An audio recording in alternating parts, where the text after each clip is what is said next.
everyone. My name is Irene Loyatum, pursuing Masters in Counseling Psychology at Leicester University. And today I have a guest with me. I'll let her introduce herself. Yeah, welcome. Thank you. I'm Miss Wavinya Maliti, and I teach together with Miss Irene. And thank you so much for having me here. You're very much welcome. So today I'm going to interview Miss Wavinya on the issues surrounding mental health and what is her perception on it.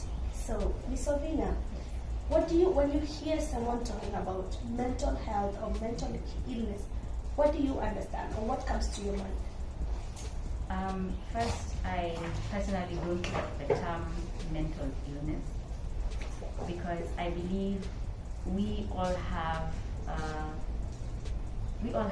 trouble and struggles with different stresses in life, and we all deal differently. So I look at it more as different mechanisms of people trying to figure out the different challenges that life throws at us. Spoken like a true counselor, huh?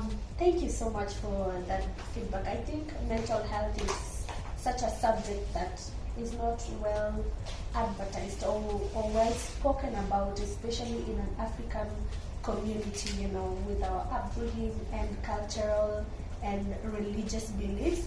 So have you ever had anyone having challenges with mental health, and how did they go about it, or what were the awareness or that you as a person promote in dealing with mental health?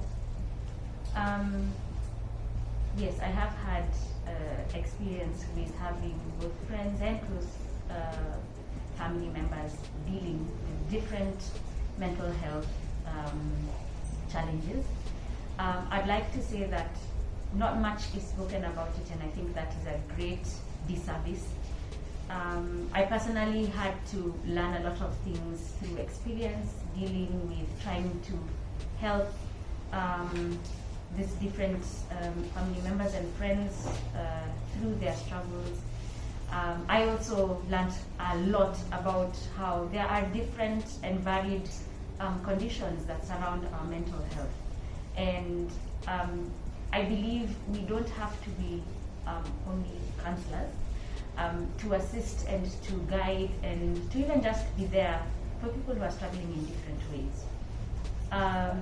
One of the things I'd like to say is there is great stigma around mental health. You do not want to, even be the one to suggest that, you're struggling, or somebody doesn't want to admit that, things are difficult for them.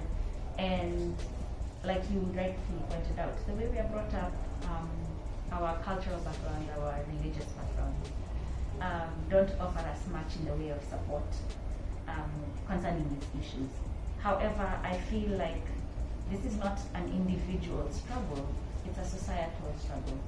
And we need to understand better, we need to be more empathetic, because there is no telling if tomorrow it will be me who's in that situation. So I personally feel like this is a very important conversation that needs to continue, and perhaps even needs to be had even with young children, not just adults, because we do have children in situations that are finding it hard to cope, and especially in today's world where a lot of us in this COVID era have had to come to terms with our own mental challenges as far as dealing with all the stress and the strain that has come as a result of having to deal with COVID.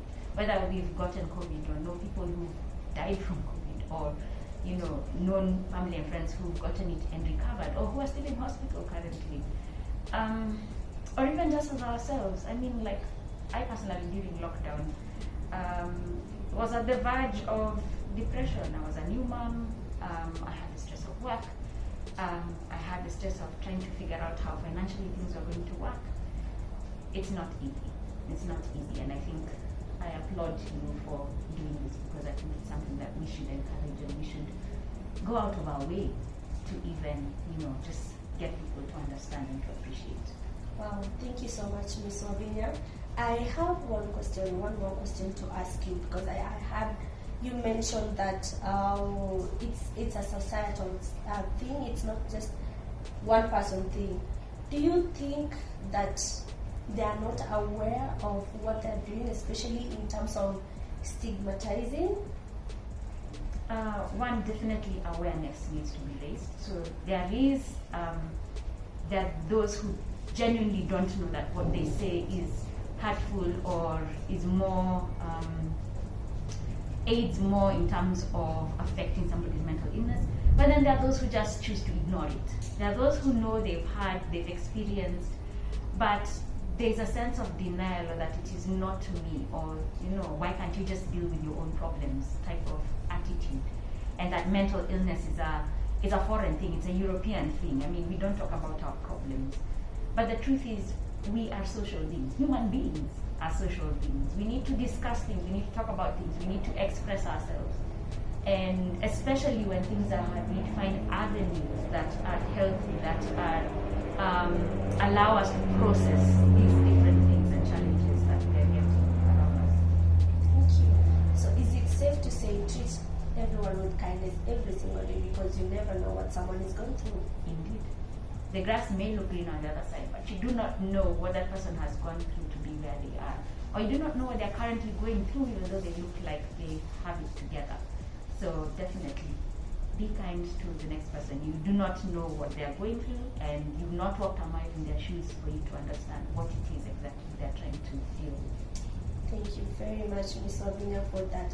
One final word for anyone struggling with mental illness, or any family members who have friends or family members who are struggling with mental illness, to create that awareness. Number one, one of the things I felt was very important for me is just knowing where to find information. So if people like you, the psychologists, can advertise more different platforms that people can get in touch with a psychologist, or just have somebody to talk to, I think that would help. But number two, I also feel like we should perhaps just provide a scenario where we shouldn't look at mental illness as something that is so far removed from us. I feel like if we have more of these conversations and make it commonplace to have more of these conversations, then the stigma around it perhaps may begin to reduce, and perhaps may begin to have more honest conversations within our families, with our friends, with our spouses, with our siblings, about what we're struggling with and how we're struggling. Yes. Wow, thank you so much. There you had it. It begins with you. It begins with me. Stay tuned for more. Thank you. Thank you so much for having me. Thank you so much. Okay.